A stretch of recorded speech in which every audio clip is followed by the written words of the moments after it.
Alright, what's poppin', people? We're back. And today, I felt like doing a little bit of some tournament coverage. Because I haven't done that in a while, mostly because I haven't been playing in tournaments for a while. I think the last one that I played in was actually also a cap tournament, which we're going to be covering a game of from today. And that was sometime last year, so it's... I mean, last year is only 23 days ago, but we're talking a while into last year.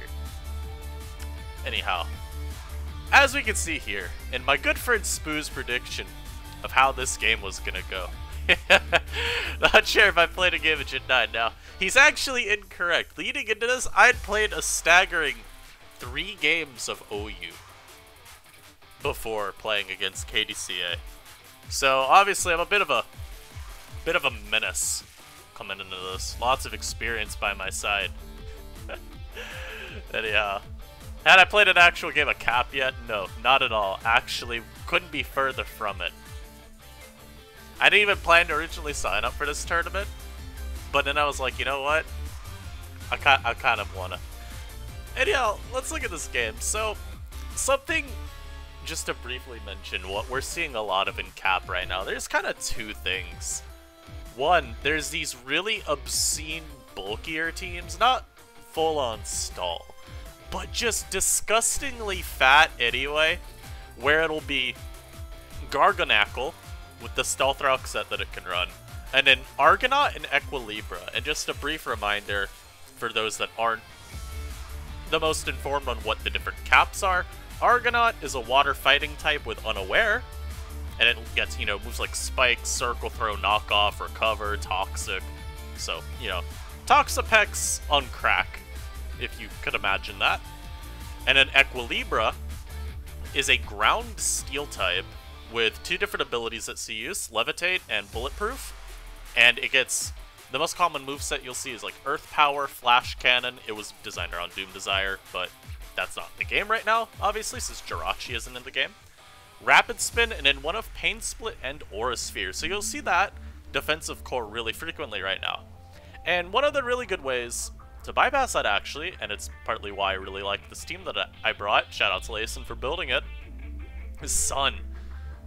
Iron Moth under Sun is disgusting, and this game's going to be a pretty good showcase of that. And yeah, looking at my opponent's team, I actually really like it. It's a cool take on hyper offense. You see the Shentel Earthworm, the Dragonite, the Demon Bird, a Spathra, Carabolt, which is a Grass Electric type with Galvanize and Sword Stance with Quick Attack. So you can see where we're going there. Commodore, I think anyone that's ever looked at Cap already knows what this Demon Bird does. A Steel Flying type with Volt Absorb and Belly Drum. Of course, it's got Bullet Punch because it needs priority, of course. And then just a nice little Great Tusk for his Stealth Rock. So obviously I'm looking at preview and I'm like, well, thinking to myself, I guess I'll lead off with the Tusk because it's his Stealth Rocker. I was looking at my team and I'm gonna be honest, I kind of forgot what my Jumbao set was coming into this game, but more on that later. But I look at his team and I'm like thinking to myself, out of what I'd assume he'd lead with, it really is just limited to that Tusk, because HO usually plays out that way, where the person always wants their hazards up early. So I'm going to lead off with my Jumbao versus the Tusk, and of course I am Drought. And the nice thing about Cap Sun is, since you have Jumbao, you don't have to run Torkoal. So Torkoal's kind of irrelevant in this meta, which is nice. And we're just going to try and get rid of the Tusk as quickly as possible. My opponent actually goes for a CC immediately, just wanting chip on my Jumbao, I think, to help Carabolt down the line. And then I'm going to go Dragonite, and we're going to see my opponent really try pivoting around this Jumbao. So, something to keep in mind with Jumbao is its most common set right now, and what you'd always expect to see under Sun is, Stab Attacks, Moonblast, and Solar Beam. Recovery move, usually it's Healing Wish, so it's a teammate recovery move. And then Terra Blast, and you'll Terra into a Fire type. And then you've got perfect coverage. No Heat Trend in the meta right now makes it really hard to switch into. And so, naturally, my opponent's looking at this mod and they don't really know what to do. It's not, the Earthworm doesn't check them. The Commodore doesn't check. Obviously, Carabolt, I'm still not low enough to where it can Oko me. Dragonite, Lamau, obviously Tusk, we already saw how that went, Lamau. Commodore, I mean, Acrobatics unboosted isn't going to do enough. So, we're going to see my opponent just keep trying to pivot around my Yumbao as best as they can. And here's where the game gets very funny. So they go Commodore here. And as we just mentioned, Terra Fire would be just devastating for my opponent. Like, actually just devastating. I mean, if I Terra Blast as Commodore, what does he have to beat my team at this point? Like, what's the end goal? Is it hope that a Spathra can Chizo win? I guess? And even then, you've still got to look at the Saharaja. You know, pure ground type, pretty bulky, gets a, you know, Diamond Storm. That's its signature move that it's designed around. So, you know, it's unlikely this is going to be able to take it out. Also, I'm going to be honest, just now I learned a Spathra is a pure Psychic type. I thought it was a Flying type. Anyhow, it's okay, guys. I'm in touch with the meta. You know, it ain't looking too bright though for my guy. Like, what's he supposed to do? This jump bow is just gonna, you know, Terra Blast his Commodore here.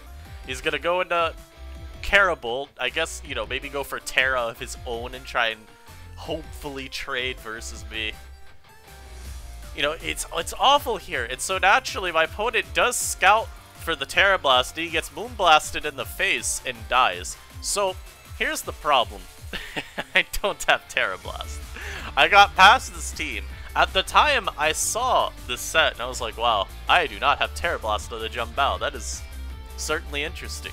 But for some reason, when I came into this game, I forgot once the Commodore was, you know, actually in my face, because my immediate thought was like, I'm thinking to myself, okay, I guess I could just Terra, and then KO the Commodore that way if he tries sitting up.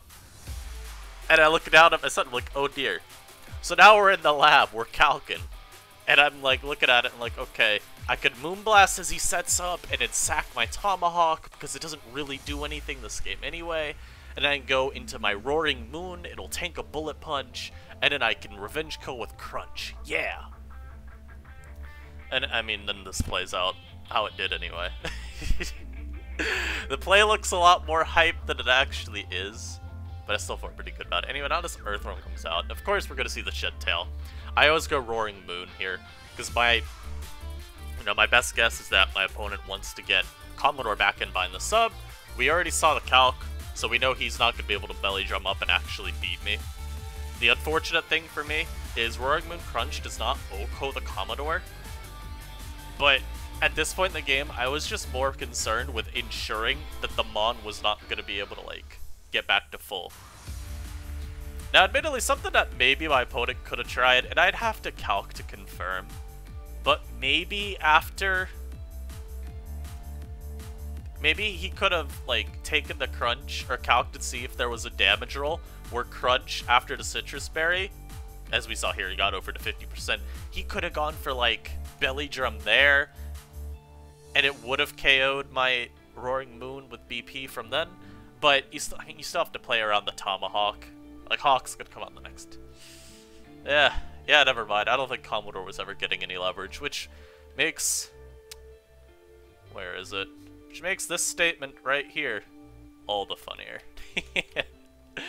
Yeah, losing a Commodore. Nice one. And yeah, I sacked the Tomahawk here. Because I mean, I know unboosted Acro isn't going to be able to kill me. But I also just want to sack my Tomahawk. Unfortunately, I'm not allowed to let the Espathra set up, so I go Iron Moth. And I am a little surprised. My opponent just raw gleamed here. And I could only assume they were tilted out of their mind by the Dragonite turn, because this is a very questionable play. I'm a little surprised he didn't just go for immediate Calm Mind, because I don't have my Sun up with Iron Moth, so I'm a little easier to switch into, just in general.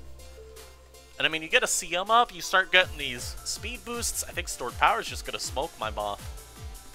They don't go for it. And so at this point, I go for just straight up my Fire Terra, and I decide I'm clicking Flamethrower 3 times. Carabolt, we're going to see it Terra Electric. Quick Attack does not do enough, although it does a million still. And yeah, I'm just going to clean up. And then he doesn't go for Protect with a Spathra. I think this endgame was played really strangely. I'm still a little surprised that he didn't try and you know, actually get boosts with a Spathra.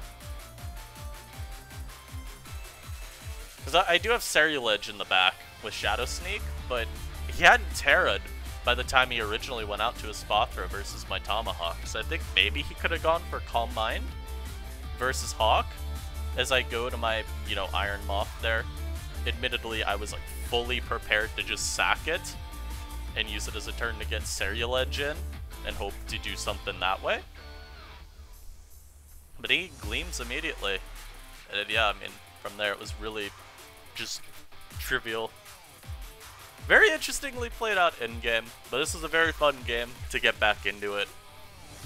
Naturally, the Layson Buildings core is gonna. I'm already excited to play more games this tour.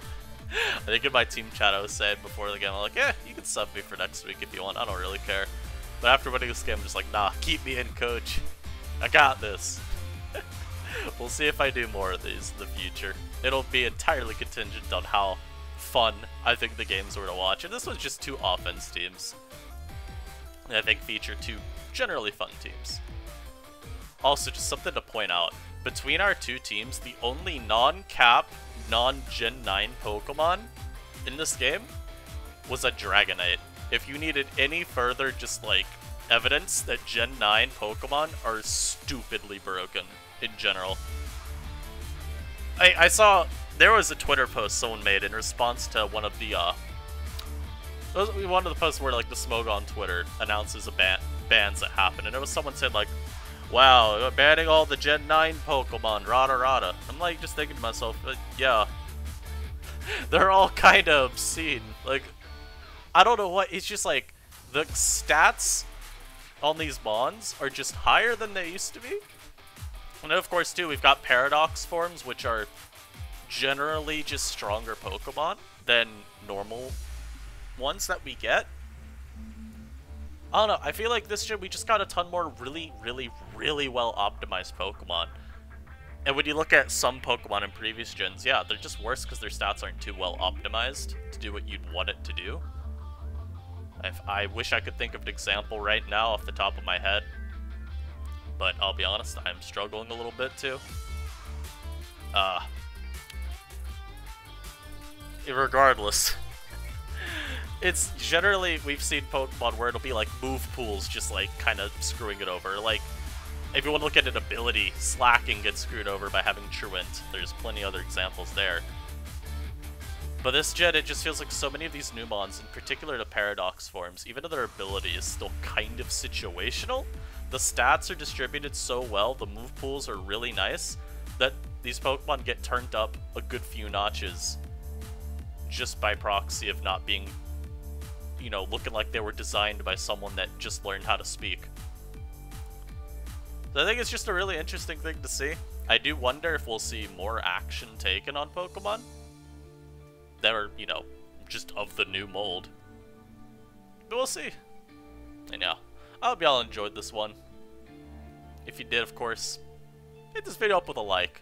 Let me know what your favorite part of this game was. I think personally my favorite part was when I moonblasted a Commodore and the Dragonite came out.